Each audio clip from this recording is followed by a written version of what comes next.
Ladies and gentlemen, let's all stand up and give a thunderous round of applause to welcome the legendary Dr.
Ma'am, I welcome you. Big round of applause once again.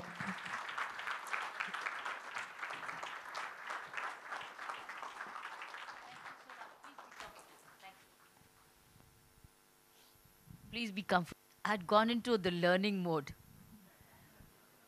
and the listening mode. So I'm going to take a little time because I was thoroughly enjoying what you were learning.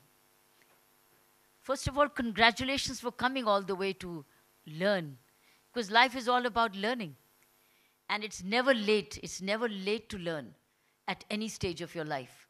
The fact that you want to grow, you want to be better than yesterday, that is exemplifying that you're here. And I'm glad that we have coaches like her, that Radhika, that she's giving you her experience and her new learnings every day. And she also learns from your feedback. And a young woman like her. I've come across you today.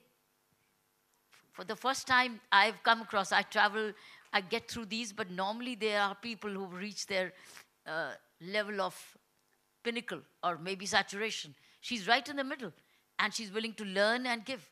So congratulations to all of you that you made it. And she's right. India's future lies in leadership now. Absolutely, she's right. India's future lies in leadership. And you see the Prime Minister's last, one of these, since I worked very closely with him, under all his ideas as Lieutenant Governor in Pondicherry, how he was inspiring us, sending the central social responsibilities and centrally sponsored schemes, and how he created a group called Gati Shakti. You know Gati Shakti?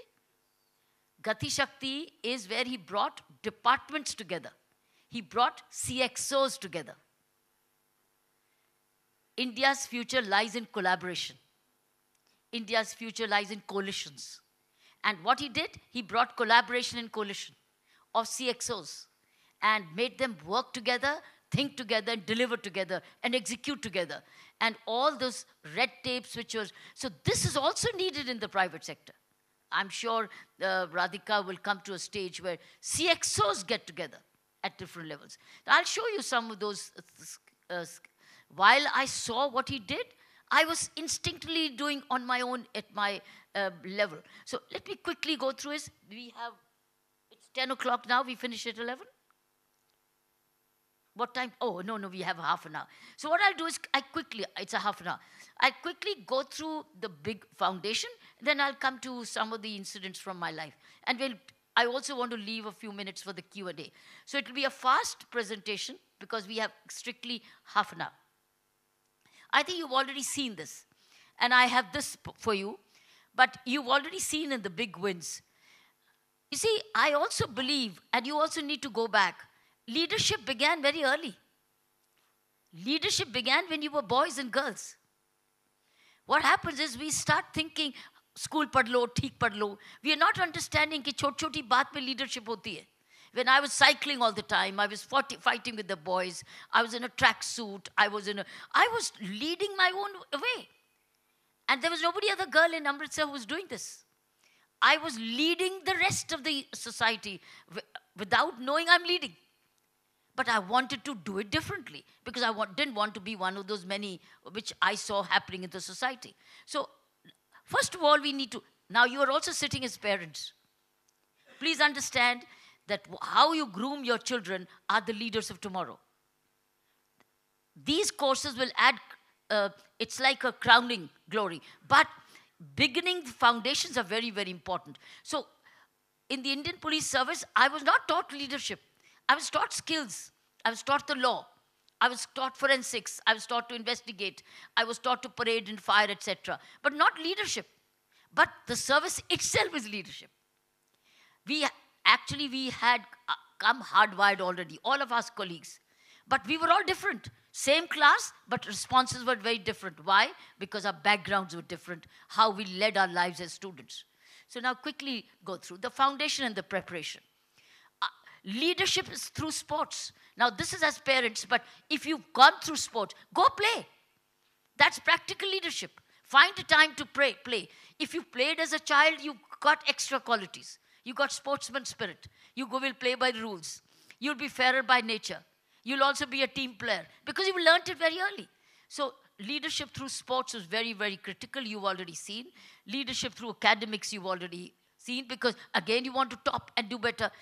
The teacher is the same. Why are you topping? Why aren't others? Because you're putting that extra mile. So these are, choice of service was this. It had a natural situation. It took me naturally from wherever I was to now not maybe professions which were available, but something different. Something which would impact the universe. Something which would impact the society. The purpose was higher. That's how this became a leadership of a profession of choice. And then it was leading from front. I had a choice to cop out of this. When do you take a challenge? See, there's a little difference now, subtle difference between private sector and the government sector. Here, I could cop out. Here, you would be given the task. Here, your boss will say, karo, nahi to maro. So, karo, nahi to maro, nahi to jao. Here, main nahi karu to koi fark nahi padta. Because there was a substitute available. And I could have said, and the reason is very simple. I was not being chosen to lead the parade in 1975. And I was the only woman in the Indian Police Service at that time, the only batch, only candidate. Only candidate at that time.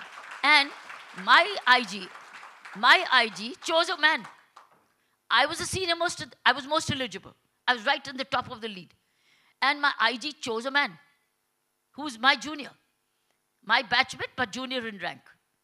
And I heard that a boy is being chosen. My colleague is being chosen. I went to him.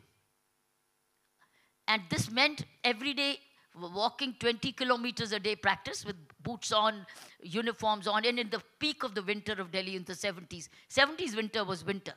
Now there's no winter. And he said another person was being chosen. And I went to him. I said, I hear that you have chosen somebody else is leading the parade, but the precedent is that the senior most probationer leads. He said, yes. I made him agree. Yes, there's a precedent. I said, sir, in that precedent, I'm the one. I'm the one, sir. Why am I not being chosen? Then he asked me, will you be able to do it? And I said, sir, how long will I keep answering? Because I finished my training. The point here is sometimes opportunities come your way. You cop out. You don't take the gauntlet. I went to him, and it meant a lot. I was only 22 years at that time, 23. I had finished my training. And I took it. And do you know what this meant? The highest risk of my life. But this became the highest achievement of my life because it worked out. So when opportunities come your way, you must take it and then prepare for it. And then, of course, the preparation. So this is history. This was history created in 1975. Do you know, after 49 years, last year, was this history repeated on the Delhi parade when another woman led the parade? It took 49 years, but was set in 1975. Again, nature comes your way. This was the year of the woman. When I joined and I led the parade, it caught the imagination of the entire country and even the universe, because the United Nations declared 1975 the year of the woman thereafter. And this is what happened. So sometimes you take on, but nature also conspires to catapult you. So please see the signs of nature coming in. So innovative ideas. I have always now, why am I a product? I'm a total product of innovative ideas. Do you know how I generate ideas? How I generated ideas from my service starting at the age of 23, 24, when I got my first assignment as the the city commissioner at that time, the area unit commit. How? At the age of 23, 24, I've read the law. I've learned the skills of investigation, etc. But I'm not experienced. And in many, many areas, experience is very, very valuable. Where did I get it? Which my colleagues did not. They were very hierarchical in their nature. I was very collaborative by nature. And a woman is by nature collaborative. It's my inherent biology. I am collaborative by nature. And also it was my very unique way of living together because the family was very collaborative. How do I do? I went to police station every morning. Go on the site, field work. Go on site, learn from your juniors. Sit with your juniors. Lunch with your juniors. Chat with your juniors and learn from them. And then make them friends. My innovative ideas came from all of them, all being on the ground. So at the age of first assignment, I knew the only way of learning was not my seniors. मेरी training खत्म होगी. Seniors के पास मुझे time ही नहीं है मुझे पढ़ाने के सिखाने के लिए. वो मुझे कहेंगे करना करो और मत करो because this is a secure job now. But मुझे कैसे काम करना है?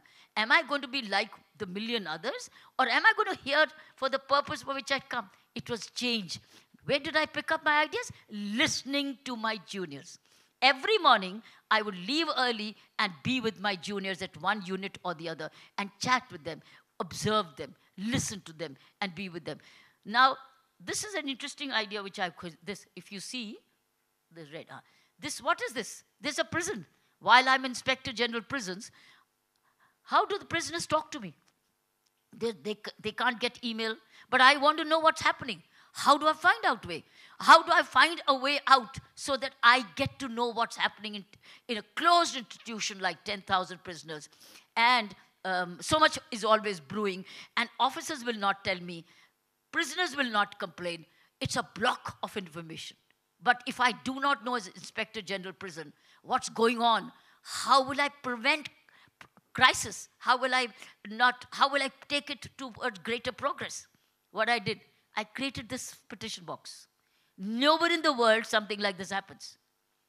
Prisoners had a letter box in their hands, and this person would take this box barrack to barrack, telling prisoners, चिट्ठी लिखो मैडम को, कुछ भी खराब है चिट्ठी लिखो. And I used to also tell them in the assemblies, write to me.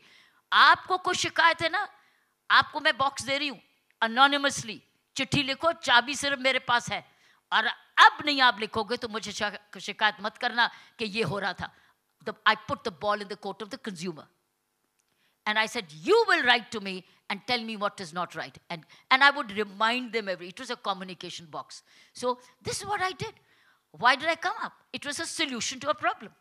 And what was the problem? Mass corruption, mass violence, mass drug abuse inside the prison.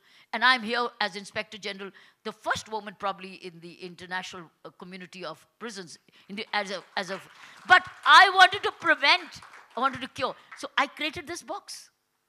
And the lock, it's a lock. The key is only with me. How do you get these ideas? By being on the ground, by being sensitive to your work. So whether as Radhika said, whether you're a CXO or not, you are a CXO in any position you are in, because you're a leader. In any unit you hold. You may hold a bigger unit, you may hold a smaller unit, but you are a CXO. Unless you feel you are a CXO wherever you are, you will not innovate. You will not deliver. So this is how I used to open this box at night, in the evening before leaving, turn it around, and I had one petition officer whom I could trust. Only he and I would open up all the letters which came. I exactly knew what was going on with my consumer, which is my prisoner. And they would write to me whatever was happening inside a barrack, and nobody's name was disclosed. So I'm looking at innovative ideas. Ideas come in only as a leader when you're closest to your consumer and your peers, not particularly your juniors. Peers are competitive, but juniors are not competitive. By and large, juniors are not. They're looking for your leadership. They're looking for your support. They're looking for your mentorship. They're looking for your guidance. They're looking for your recognition. They're looking for your appreciation. So another thing was this, where I brought another innovation was the beatbox, where I took the beatbox to the ground. The picture is not so good. But I opened 160 beatboxes at every neighborhood. Imagine if Bombay, Bangalore, Pune, etc., where you are all from, and you have a neighborhood police box, where the policeman sits, and it's a police station. Supposing you go to that box, you have a complaint. You don't go all the way to a police station. You go only to the beat box. You make a complaint, and he records it, and he transmits it to the police station concerned, and he tells you what's your number. Your police station is at your neighborhood. I created these beat boxes in 1982. 1980, 81, 82. Boxes where the neighbor, and who constructed them? The market associations. That was called resource generation. So this all collaborative policing, where I told them. And why did I do it? Because I saw my beat officer sitting on others' charpais, sitting somewhere else for his lunch. I said, no, he needs a box of his own. He needs an office of his own, and he's a neighborhood police officer. So neighborhood police officer got a neighborhood office where he would sit for a few hours every day, connect with the people. This was the box system I created. So all this came because solutions were required, because I was so close to the ground. Being closer to the ground now, technology enables, but nothing substitutes a person. So generating resources is another. That's another box, as I told you. This is a traffic box. You make a complaint right here, and see the man is sitting right here for a few hours. And I'm also informing them what this is about. And this is, of course, the crane. When the cranes came in, I think that's a story you all probably are aware, that before the cranes, boxes came and many other things. But do you know how the cranes came? Do you know the story of the cranes? I'll give you the story. You only know that Prime Minister's car was chalaned. But you do not know what went behind it. You do not know. And I think she was asked, you were asking me, Radhika? Somebody was asking me this. No, somebody is asking who came to pick me up from. You were asking me. He asked me while we were both driving to the airport. And I told him, when I took charge, that was 1982, at the year of the Asian Games, with no money. So he said, Kiran ko lagao. So they posted me. And I said, sir, mujhe to Delhi ke roads bhi nahi aate. I started from a scratch. I used to be on a scooter and go round and round in India Gate. Go round and round in Connaught Place, not knowing kaun sa road lu. I was an outsider from Delhi, from Amritsar. I did not know Delhi. And he posted me. Sometimes this happens where you are given a charge and you're not aware. How do you do? 5 in the morning, get up, finished all my paperwork, put my letters, answers into dictaphone. Those days there was a little Sony small dictaphone. I would finish it all dictaphone, letter 1, letter 2, letter 3, all correspondence cleared. And at 8 in the morning, I would be out on the roads, driving down the city of Delhi, sitting with a map on the back seat and telling him, aaj mujhe Greater Kailash le jao, aaj mujhe South Extension le jao, aaj mujhe Ghaziabad border le jao, aaj mujhe Sadar Bazaar le jao, aaj mujhe India Gate le jao. रोज पीछे map देखती थी साथ साथ, ये कहाँ ले जा रहा मुझे. And I would learn my roads. Within 2 months, I knew my roads more than anybody else. Only by being 8 in the morning. That's called the extra discomfort, out of the comfort zone every morning. Every morning out of the comfort zone. And because it was my charge, I could have said, mujhe nahi aata, thoda sa ho gaya to ho gaya. No way. But where did the cranes come? Because everywhere there was a broken down bus, etc. And we would be pushing because I wanted the flow of traffic. And then I asked the driver, crane कहाँ से आएंगी? ये कौन से खत्म होगा? ये ma'am crane से. I said, सरकारी crane? बोले है नहीं crane. 2 ही crane है, एक खराब है, एक गाड़ी वहाँ पड़ी है लाइन में. तो I said, फिर सारी दिल्ली को तो crane चाहिए, कभी इधर बस, कभी उधर truck. If I would wait for the government, it would not have happened. What did I do? I summoned all private cranes of the city, called a meeting of the private cranes. I said, let's strike a win-win situation. And what's your win-win? He said, ma'am, हमें चलान का, हम जो गाड़ी उठाएं हमें पैसे दे दो और आपने जो करना कर लो. I said, ठीक. I said, हम चलान करेंगे और आप पैसे लेंगे और मेरा चलान पुलिस गवर्नमेंट को जाएगा, तुम्हारा चलान तुमको जाएगा. तुम अपनी रसीद दोगे, हम अपनी रसीद देंगे, लेकिन गाड़ी वही उठाओगे जो हम कहेंगे. ये नहीं तुम बिजनेस चलाने लग जाओ. So we see, the point here is you can raise your resources. I'm only giving you one of them. I think Radhika is going to distribute a book called, she's going to distribute a book. It will give you lots more, no, the fearless governance. You will get lots of ideas how I handled Pondicherry. Lots of ideas. Pick up that book. I'm so thrilled that she's picked up. So it's all about innovate resource generation. How I made Pondicherry going dry and becoming water rich. That's another chapter in the book. How I raised resources from no government. You see, you people can generate resources. You have the budgets. In government, when we are government servants, we can be told we don't have the money, do whatever you want. Now, do whatever you want, you fail. But if you don't want to be failing, you do something else. You generate resources. And this is how cranes were generated, and Prime Minister's car was also towed away.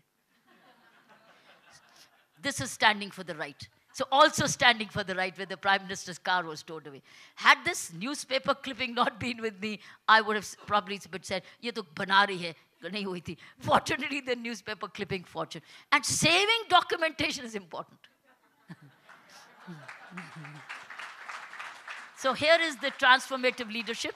This, I talked about the prisons. You see, there were no resources here. Here. Every prisoner went to school. Which are these books? They're not bought. All old used school books. I asked from the Delhi schools, कि मुझे donate कर दो. All used school books. And they were given to class-wise who's illiterate or illiterate. Now why? These are solutions providing. What am I here for? My purpose was to transform an institution which is a holding institution to a transformative institution, to an ashram. So I gave them a first purpose saying, तुम jail नहीं हो, तुम आश्रम में हो. तो जब मैं कह दूं हिंदुस्तानी को तुम आश्रम में हो, means कोई नशा नहीं होगा, कोई indiscipline नहीं होगा, समय से उठोगे, cleanliness होगी. Ashram in India means the following. So I had to use just one word, ashram, the key word. So everybody went to school for 2 hours. 10,000 prisoners' friends all had a school bag. All was donated by the books, etc.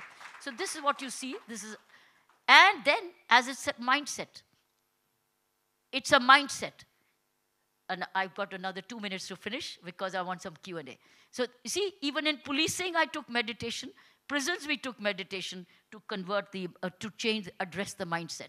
Because that was also my duty. And the challenges. And I faced some interesting challenges where, unfortunately, the male colleagues copped out. भाग गए वो. और उनके तस्वीरें अलग है, वो मैं कभी नहीं दिखाती.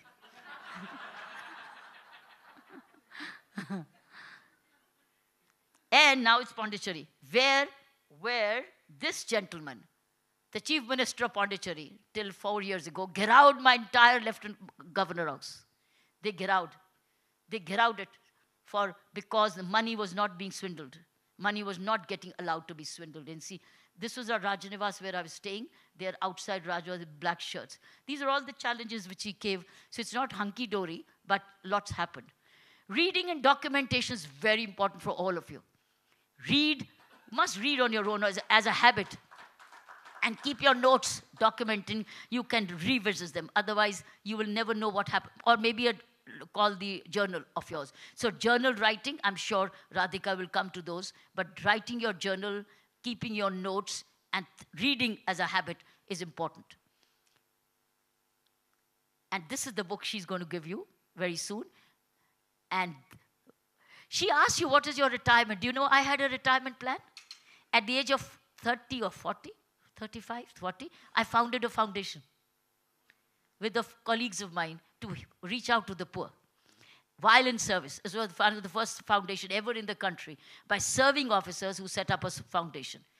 At the age, today, it's reaching out thousands and thousands. It gives me a higher purpose in life. So always remember, associate yourself with a cause. Some cause on you never know when it comes back to you. After retirement, you can dedicate your lives to it. So there is a reason of giving. See my giving?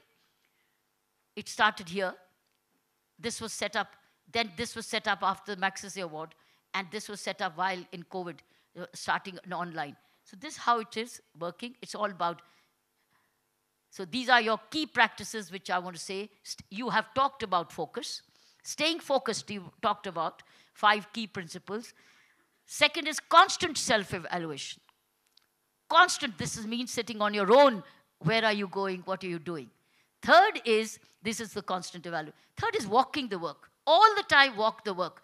Connect, as much connect, listen to people. Walking the work. Fourth is the feedback box I already told you. Look for feedbacks. And then the power of listening, I already told you. Never let monotony set in. Try and find out a routine. That's playing games or etc. Don't let monotony, see how I do? I break my monotony like this. This is what I did as Lieutenant Governor Pondicherry. And then learning to lead. This is what I do now. So live up to the trust. I gave them a T mantra. It's living up to the trust. Lead the change with all on board. This is a leadership model which I have always practiced. Start from the beginning is here. I always became here, whether the unit was small. So be here. You want to be a CXO? Prepare to break hierarchies. Prepare. That is the way. Don't be here. There should be an open door for you. Anybody to meet you in person or send you an email, welcome that, acknowledge that mail, listen to that idea. Be non-hierarchical is the key to be a CXO. I'm always here, and that is how it enabled me in so many things. And gratitude is important. This is my 2 foundations. Always find a way, who can you help? Whatever age, doesn't matter. Your time, your money, your resource, your thoughts, your ideas. This is what I do in the prison. I run these playway schools inside my prisons. I run a skills academy with the help of Dell Technologies and many others. We run a skills academy for the poorest of the poor. I'm giving you some quick samples. So do what you can with what you have, where you are, to be a CXO. So these are my 5 points from my life straight away, besides what you're going to learn lots more. I thought you could take away these. Focus, self-evaluation, don't let monotony set in, be trustworthy, and remain grateful. Once you do this, you will be a CXO. Nothing will stop you from doing this if you follow these habits. So friends, thank you so much. You got 10 minutes to speak. You got 10 minutes. Thank you. Thank you. Thank you very much.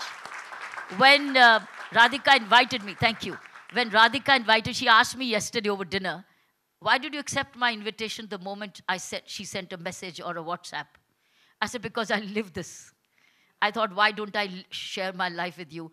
These are simple, but they can be practiced. So that's why I told her, my answer was because the word leadership, just as she's giving to you back through her experiences of her life, and she also realized at some stage it's time to give, it's time to coach, it's time to mentor, it's time to help improve, help them break the barriers. I also have the same feeling. I also learned the hard way. Why don't I also keep giving? It's a matter of gratitude. Thank you. So you got another maximum 10, 15 minutes as she would permit. We'll have the questions now from the audience. Firstly, ma'am, it's an honor to listen to you, and hopefully we'll get a picture also with you. So my name is Anupama. I run a diversity and inclusion consultancy. And besides that, I work very closely with the transgender community.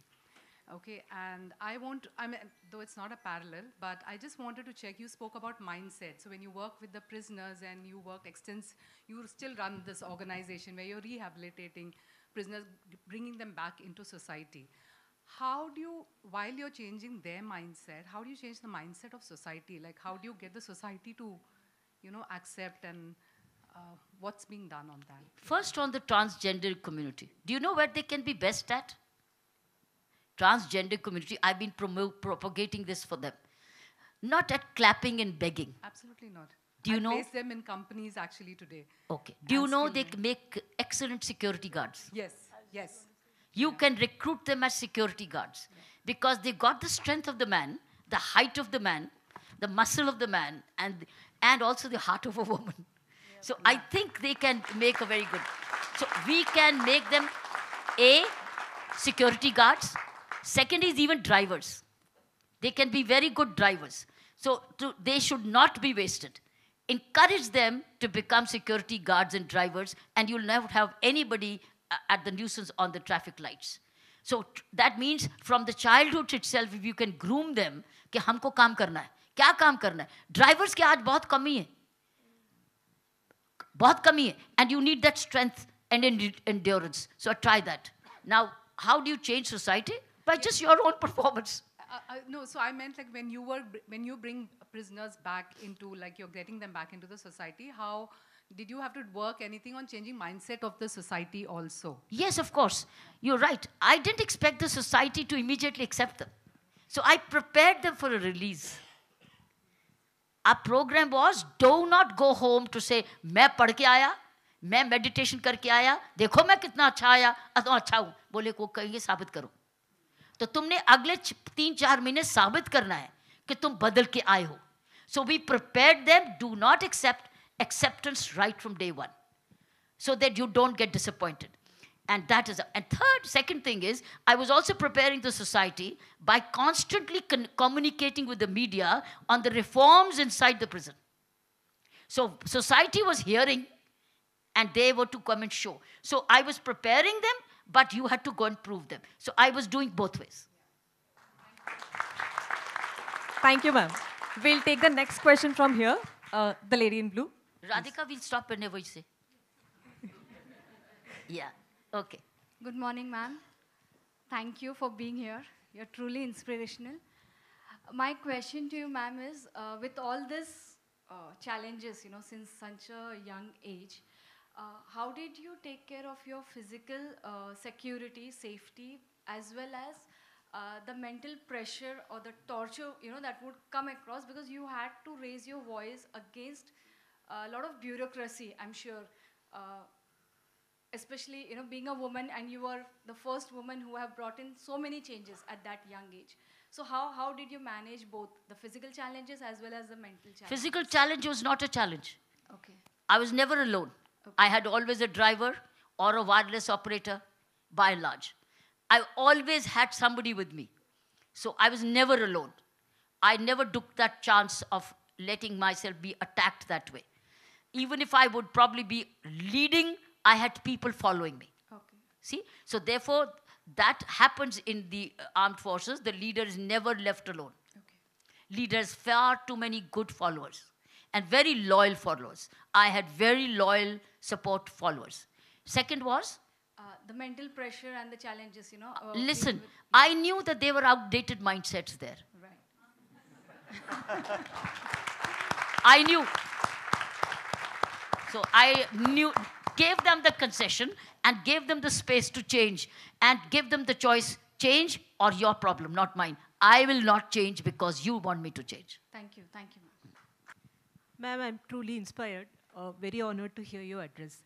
My doubt is, as a woman, we are expected to show the number, be nice. As a woman, you are to? Show the numbers, but be nice. Show the? Numbers, the performance. Yeah, show the numbers, show the performances. Show the performance. Correct. Huh? But still be nice. So how do you manage being No, you can be nice, you can be effective. That is my question. You are expected to be nice and effective. How do you really balance? Nice is being dignified. Nice is being kind. Nice is being empathetic. Nice is being compassionate. Nice is being honest. This is what nice is about. Nice is being dressed decently. I think that's being nice. Nice is giving. Nice is grooming others. Nice is having a bigger heart for others. This is nice.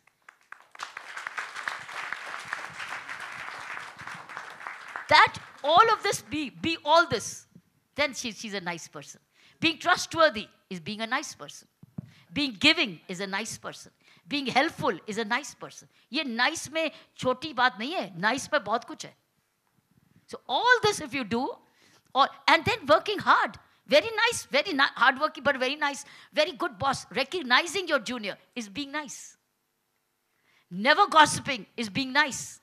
Never tell-tailing is being nice. Never complaining is being nice. Yeah. So expand and redefine nice. Great. Awesome. Bas? One last question, ma'am. Okay. Where are you? Good morning, ma'am. I'm retired Commander Joseph, ma'am. Right now into a corporate job. Ma'am, my question is that because I worked in government sector or in the armed forces, the most difficult part which I felt was the system is very rigid. You try to change it, it is like hitting the wall. But it was very difficult. But I've seen you have done so many changes the way the government servant has to work. Ma'am, my question is that how was it you were able to succeed in that? And second is how you were able to convince them to get this thing done, because it was a big nightmare for me and I tried my level best, but many of the time I was hitting the wall and very few successes I was able to change. You have to read this book which has been given to you. Thank you, ma'am. It was all hitting the wall, and how I punctured it all the time. Read that book. That will be very helpful for you. You will have a better answer than by short answer. So be fearless. Thank you, ma'am. But you, most of all, before you ask me to wind up, secure your homes. Your family is most important for you. The strength of all my work and the secret of my fitness and good health and my peace of mind was my home. Make your home a fort of peace, harmony, collaboration, giving, love, respect. Whether they're elders with you, whether they're children with you, pay attention to your home. Correct it early on. Home is your strength. You cannot be a successful CSOs with a home in conflict. And find the solutions. So please, secret of my strength were my parents. So if you have parents with you, men or women, doesn't matter. Please respect them. They are your source of strength. So give them the full attention, respect and regards and care. Care where they need you. Don't abandon them. Don't ignore them.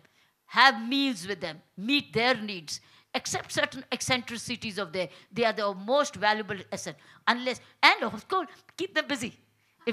Keep them busy, you have clubs around, etc. Keep them busy. They need to be busy also. So give them the due regard and respect. Your home is your strength.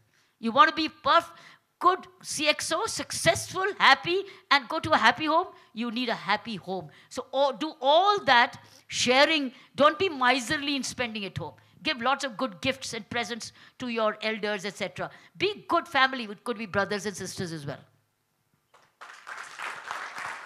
Thank you. I think that's it. Thank you. Oh my goodness. I have goosebumps all over. Now, I am really tempted to ask, how's the Josh? How's the Josh? How's the Josh? Ma'am, thank you so much. It has been an incredible journey of yours. Please.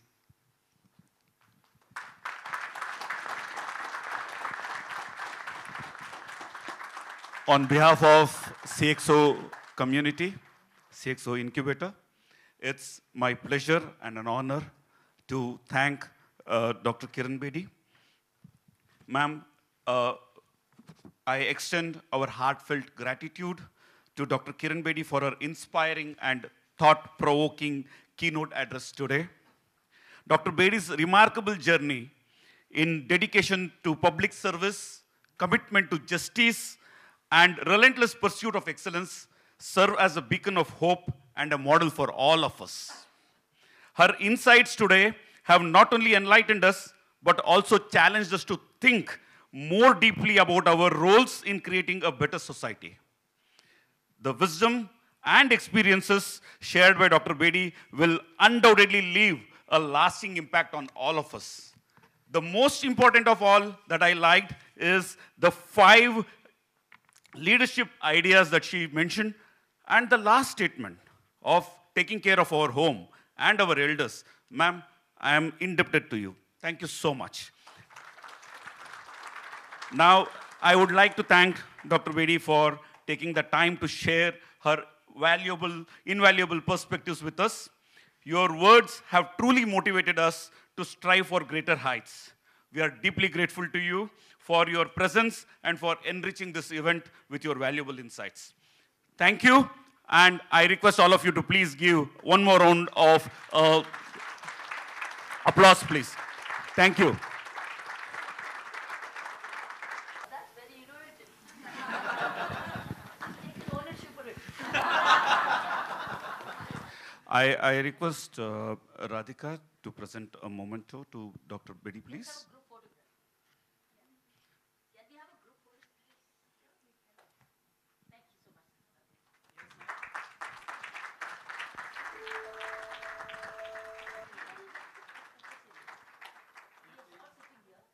Everyone has a book, and we'll all hold the book and show it. Show it to ma'am, and that way we can have a longish group picture.